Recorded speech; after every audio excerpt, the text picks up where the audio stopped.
Hi, my name is Will Nunziata, Director and Creator of Theater, Television, and Film, and I'm also proud FENIX Global Artist Ambassador. Today, I have the honor of speaking with an award-winning producer. He is, well, simply the best in the biz. His name, Tom McCOY. For more on Tom, you can read more about him right below this video. But in the meantime, here is my interview with the amazing Tom McCOY. Well, hello, Tom. How are you? Will, it's always a pleasure to see you. Look at you. You're a beautiful man. Tom, stop it. Am I flirting already? I shouldn't, because Cathy Rigby will kick me. And Joseph Amadeo, my husband, will kick me. But you know what? We could have our own little showmance. It's all cool. Yeah, why not? But listen, I cannot wait, like I told you offline, to work with you as a director one day. But this isn't about me. Tom, I want to know, before we get into all your award-winning productions that you have produced, I want to know, Tom, where you grew up and when did you realize that you had a love of music and theater?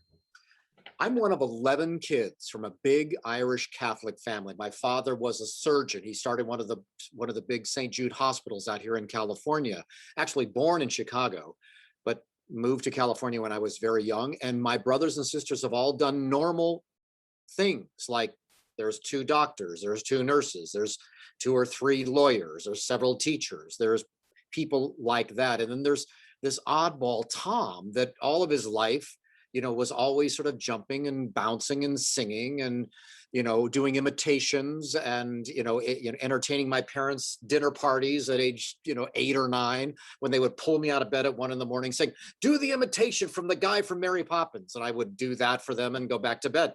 So that was always me. ADD is certainly a part of it. A loose brain is a part of it as well. But that's what I've always done, and got into it even much more in high school, where I was in, the plays, etc. Right out of high school, I auditioned and got into a group called Up With People back in the 70s, a sort of joyful organization that wasn't political, it wasn't religious, but spread, a good positive message. We were all around the world doing that. Then I worked did a bunch of theater, some television, etc. And then met Cathy post her second Olympics. I was doing a season up in Sacramento at the famous Music Circus, and she was up doing her very first show post her second Olympics, which was Paint Your Wagon with Gordon McRae and with Grant Goodeve and some really cool people. And I was up there and in the show, met her, we fell in love, got married, had a couple of kids, still acted, still did that for a couple of years more. Then got a call from a priest friend of mine, because I went to an all-boys Catholic high school. And he said, the Archdiocese from Los Angeles called me because Pope John Paul is coming to the LA Coliseum a year from now. Can you put something together? And I went, yeah, I can put something together. So started with my friend Tim Bagley, who's a big television sitcom star now on Friends and a bunch of other shows. And we sat in a 1-room office and we put together this massive extravaganza for the Pope prior to him giving a mass in the LA Coliseum. And then I thought, okay, I'm going to go back and act some more, but more opportunities came around because of that, and got much, much, much more involved with producing, and realized loved acting, hated waiting by a phone for an agent to call me, but love producing because I'm the captain of my own ship and the king of my little fiefdom. And I have, Leo, I'm a Leo, just had a birthday. So I had that Leo control thing going on with me and wanted more, control of my life. And that's what I did. And from there, I've been producing at La Mirada Theatre for the Performing Arts here in Southern California for the past 6 years. We've taken shows from La Mirada, toured them around the country, taken them to Broadway, Cathy and Peter Pan. My last Broadway show was Jekyll and Hyde that we brought into New York. We bring shows overseas. We were the very first Broadway musical to ever play in Saudi Arabia, believe it or not, just before COVID hit, which was kind of remarkable because they loved it, and taken shows to China and Japan and other places. But that's what I do. It's showbiz, it's theater. I'm very much involved with it, always have been. Love what I do, love the business, love creating, love bringing teams together, directors, choreographers, creative people, casting, and again, love they say the fish rots from the head. So I try to always be honorable and honest and a good person with the teams I bring together. And I think if you ask around, people will go, yeah, that's a good guy. I love working with that company. Well, And Tom, I've heard nothing but amazing things about you for many, many years, you and your better half. And it seems like your life really kicked into gear once you met your better half, Miss Cathy Rigby. And yeah, I want to know, Tom, what I love so much about what you do is a great affirmation for me as someone who was very fortunate to perform for 25 years with my twin brother.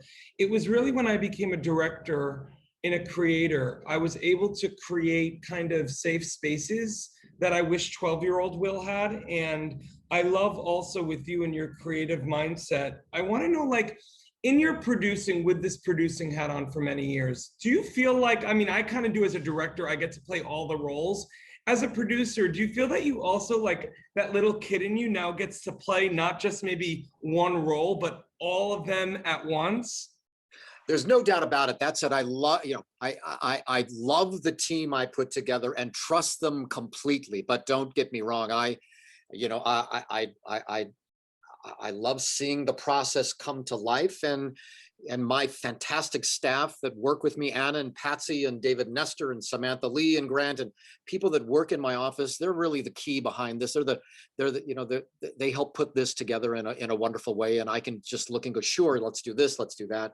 But sure, I love the process, Will. I love every aspect of it. We just got through casting Clue. We're opening a brand new adaptation of the board game and the famous movie Clue this coming September, our first show back after 18 months being off per COVID. So very excited about that. Just got out of that casting session, and it's energizing to see brilliant people do what they do, and to have those 8x10s in front of you at the end of the casting session and go, yes, perfect, yay, we got them, go, right? And excited about the process of building scenery and costumes and putting it all together. So I love it all, really do. Well, what I also love about what you do, Tom, is that you not only are shedding new light on classic musicals, but done maybe through even more of a 21st century lens, and really celebrating these great storytellers way before our time that created just beautiful music, lyrics, libretto, characters, but that you also are providing a safe space and a quality award-winning space, dare I say, for new voices, new plays, new musicals, and giving stars to be the opportunity to take center stage. There's no doubt about that. You know, out of the 5 shows I produce on the main stage each season at La Mirada, again, many of them go on the road from there, which is great. We always do, one of them is always sort of the brand new piece, or the risky piece, or the piece that, most normal, regional theaters wouldn't do because they want to sell a bunch of tickets. And I program it so that those 4 sell a bunch of tickets, so that one I can take risks with, and we do. And that's another wildly exciting part of what I do. I also love working with brand new people for the first time. Come and direct a show for me, Will. I know you'd love the process, or whoever, Tom, but I love bringing. Tom, like I literally will do it in a heartbeat. I have not only, I'm very fortunate throughout quarantine to develop as a co-creator on some of these musicals and set to direct, but I'm such a firm believer in the universe. There are so many people that I have known in this industry who have talked about you as a friend or you as a collaborator. I think about so many friends of mine who were part of Jekyll and Hyde making their Broadway debut in working with you, that it would be an honor to work. Let's make it happen. Send me a list of titles. Let's sit and talk about it. Let's have an adult beverage when I come to New York in a month or so. You talked about safe space. Ever since the George Floyd murder, and actually well before that, we've always been very proactive in diversity with our casting and the shows we choose, and so on. And since the George Floyd murder, I have been now on, 6 or 7 roundtable discussions about diversity and equality in the theater, especially in the Black acting community, et cetera. So we're very much even more pushing safe space, diversity, equality. I'm going to hire a black Maria for my Sound of Music. Why the hell not, right? If she can hit the notes, if she can portray the character, I don't care. And I'm excited about that possibility as well. We just cast Clue, as I said. I hired a black gentleman to play Colonel Mustard. There, it's always played by a white guy, an English white guy with a mustache. So, you know, we are taking safe space and diversity and equality even further than we've used in the past. Tom, I love that, because I think, you know, you with your producing hat on, and me when I put my directing hat on, at the end of the day, talent is talent. And yeah, of course, also it's far more interesting and also real to have a stage that is filled with what our world and country looks like, and not just the quote unquote same old, same old. And the fact that you, as an executive director of one of the preeminent regional theaters in our nation, that is now also getting worldwide attention because of the productions that you take overseas, that you are not only doing just great quality work, but you are giving opportunities to people that unfortunately for so many years weren't giving them, but you had and have always been giving those everyone in equal opportunity to get downstage center. We've done our best about that, and I'm proud of, frankly, our record. But again, all theaters, all producers, all directors can do even more, and in terms of diversity and equality in casting, and go outside of the comfort zone that there used to be pre-COVID and pre-George Floyd and all that business. And you realize, yeah, why didn't I hire a black Captain Hook? Or what? It wasn't because I'm a bad guy. It's just that you didn't even think about it then. But we're thinking a lot about it now and making significant changes. Well, listen, Tom, obviously as artists and as people, we've had an opportunity to really sit with ourselves these past 16, 17 months. But see, you have always looked and been outside of the norm, even as a kid. I'm sure maybe at times called too much, or, ooh, Tom, that's the other, but for me, I feel like I'd always been too much Will. But Tom, not only the space that you're providing that is safe for artists, like so many people that I know that have worked with you, and I cannot wait again to work with you as well. But also, Tom, you are pushing the envelope like you have for years. And I want to know, in this post-COVID world, what you're most excited about, not only our live theater world, but for you in La Mirada.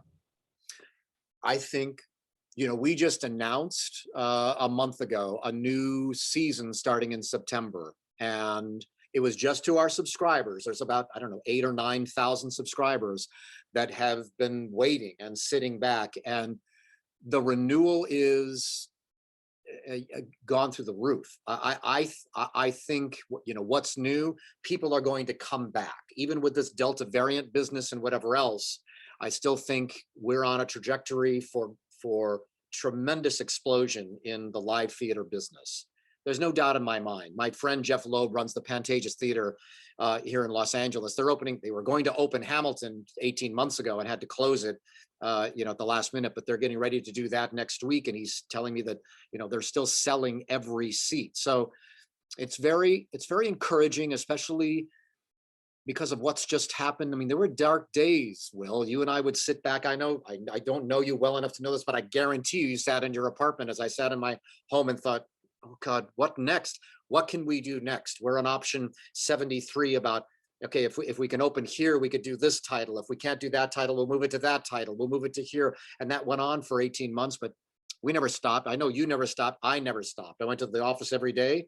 We put our head down and we kept thinking about how to keep the enthusiasm going, keep the inertia going, reassuring the people that work with us and for us and will work for us in the future that it's going to be okay. Hang in there. We're going to be fine. And I think we're getting to that we're going to be fine stage.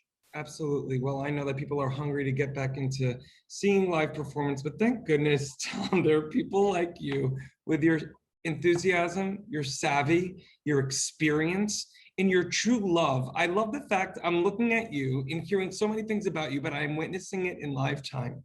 A gentleman of the planet who has never lost that sense of curiosity and wonder and play that you had as a kid who just wanted to be a part of it, New York, New York? I love what you say about me. I need to call you every morning, and you need to say that again. Give me 30 seconds of what you Tom, say every morning, and I'll only go to if work. you, but better yet, your better half, Cathy Rigby, was giving me so many anecdotes that I wish I had my iPhone that I could just like, does she give you like these little like tidbits? And see, now my dog is very excited. I say your wife's name and he wants to fly. She is a unique individual. To think about what she's done in her life, starting gymnastics at such an early age, the youngest gymnast to be our youngest Olympian to go to Mexico City in '68, what she accomplished in Munich and the World Championships, and then to be almost the best in the world at one thing, and then pivot to theater. She told me, and I'm sure she told you, Will, that she was too shy to get up and give a book report in class. That's how shy she was. And here this woman is pivoting into musical theater. She studied hard. She was behind the piano with Lee and Sally Sweetland, very famous voice teachers out here in Los Angeles who are wonderful. And they finally, after 5 years, pushed her away from the piano and said, go audition. She got Paint Your Wagon, the very first show, and there I was, and there she was. And it was meant to be. And now Tom and Cathy, you guys are like a showbiz power couple, but I also love that each of you have brought your individual chapters that brought you together as not only obviously a personal entity, but a professional entity, an award-winning entity that have curated and done hundreds of award-winning plays, musicals, concert events, and not only with the best in the world, but young people, and putting them on stage with the best. And in a show don't tell way, telling those kids and young people, they're just like you. And look, you're on the same stage as them. I mean, hell, like, I can't. You both are, I mean, you both really, I feel so honored that like I get to speak with you, but then again, the idea that we are now connected and you're not going to get rid of me. Sorry, not sorry. I can't wait to just get in a room with the two of you, put our heads together, and to see how we can continue to create great experiences, not only for audiences, but for actors and designers and creative people who are now more hungry than ever to get back to the collaborative sandbox that we know as theater. You talked about young people. Cathy may have mentioned this, probably did. But we also have a youth conservatory, McCOY Rigby. Please, Tom, talk about it. This is unbelievable what you guys have done. We have this pipeline from youth conservatory, which is part of the building that way in my office, to the theater to live theater. We put these children on the road. We give them the opportunity to perform professionally. So it's kind of cool to see them start out at 4, 5, 6, 7 years of age, learning, walking in shy, but a month later, standing up straight, doing an audition, singing a song, and really loving it. You're giving these children such a wonderful opportunity to express themselves in the arts and then move on to professional theater and other things we do. So yay. That's amazing. Well, to look at your career and how it's traversed from a professional actor to a professional, I think, good doer.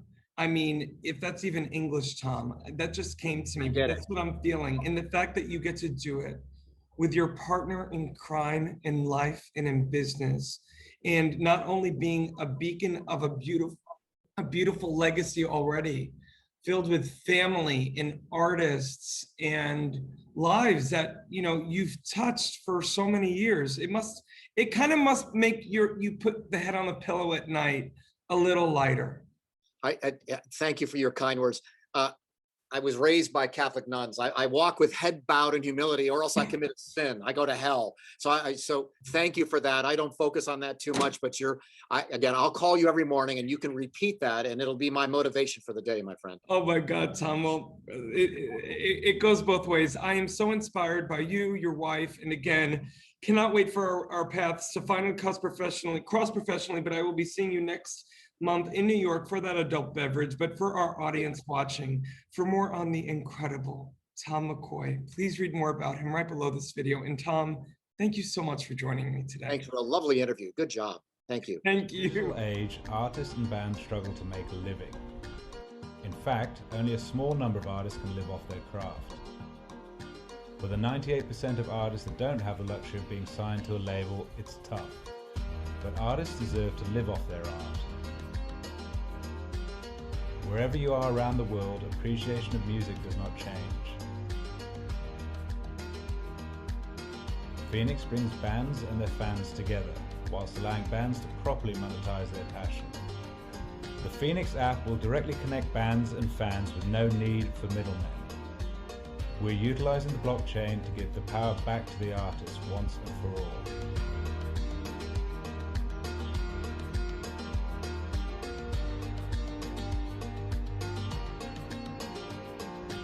Join FENIX, join the change.